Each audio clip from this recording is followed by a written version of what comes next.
Hey guys, welcome back to Cyber Central. Today we'll talk about whether Twitter will soon cost money. Let's head into it. Now that Elon Musk has put up $44 billion to buy Twitter and has plans to make the social media platform private, there are murmurs about a possible subscription model. The question is, would anyone be willing to pay to use the platform? Many experts think that subscriptions might be one of the best alternatives for Twitter. We think a subscription service will be key to a potential turnaround for Twitter, Wedbush Securities analyst Dan Ives said Tuesday. What we could likely see is a hybrid subscription advertising model come into play, said Justin Buchbinder, global head of social media at Finn Partners. Currently, advertising is responsible for over 86% of Twitter's revenue, which is a steep mountain to come back down from. It will likely end up like Spotify, whose current user base includes 45% paid premium subscribers, with the other segment accepting advertising instead to keep from paying. Buchbinder said, "Will it be the same split for Twitter's 206 million daily active users? There's no saying for sure." Buchbinder imagines the subscription to advertising ratio would be smaller, but he said it all comes down to if Musk's Twitter is going to be something people find value in and want to pay for. What will the price point be? What will they offer with the subscription? Will a competitor launch a similar platform that's free and more like the Twitter its users prefer, Buchbinder said. Only time will tell us that. Can Twitter, which for all of being the closest thing we have to a global consciousness, according to co-founder and former CEO Jack Dorsey's tweet on Monday, be a site where people would pay for free speech despite a continuous stream of racist, sexist, and bigoted posts?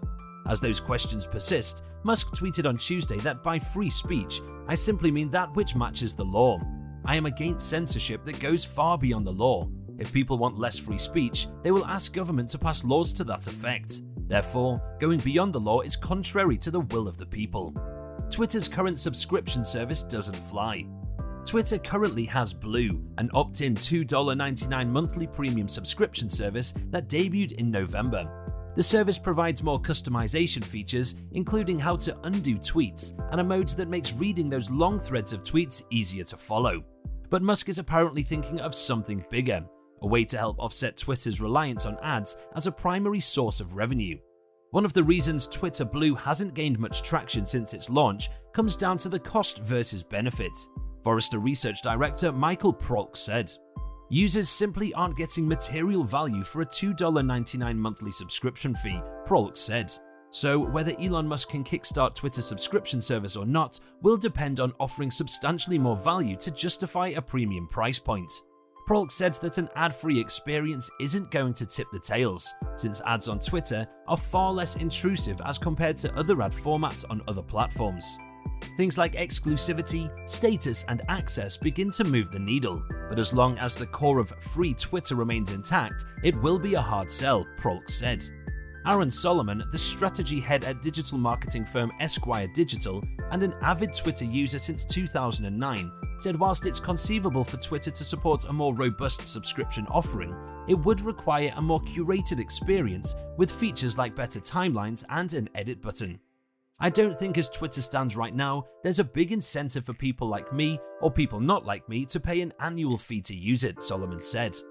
Jessica J. Gonzalez, an attorney and co-CEO of Free Press and the co-founder of Change the Terms Coalition, believes that a subscription fee on Twitter could price out some critically important voices, including the impoverished and certain minority groups. Gonzalez said that she wouldn't pay more than $10 for a subscription service and wouldn't be on Twitter for fun. "No way, I'm on Twitter to organize for justice. I like Twitter, but Twitter doesn't like me back," Gonzalez said. "As a woman of color, I'm getting harassed in waves, usually when I speak out against racism. A lot are petty, racist, sexist, mean, and gross. And I don't think it will get any better under Musk, who has this anything goes regarding content moderation. How do we harness a communication tool for liberation and justice and make sure it's not used to cause harm? First and foremost, a deal has to get finalized," said Prolk, the Forrester executive. "It's anyone's guess and pure speculation as to what will actually happen to Twitter once the deal closes later this year. But given the amount of money Musk is paying to acquire the company, it wouldn't be prudent to do anything that would create a mass exodus of users. Flipping a switch to a pure play subscription model could do just that." What do you think about a subscription for Twitter? Let us know in the comment section.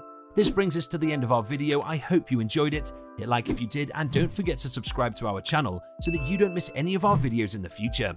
Also, watch the 2 videos that are on your screen because I'm sure that you'll love them. With that, I'll see you in the next video.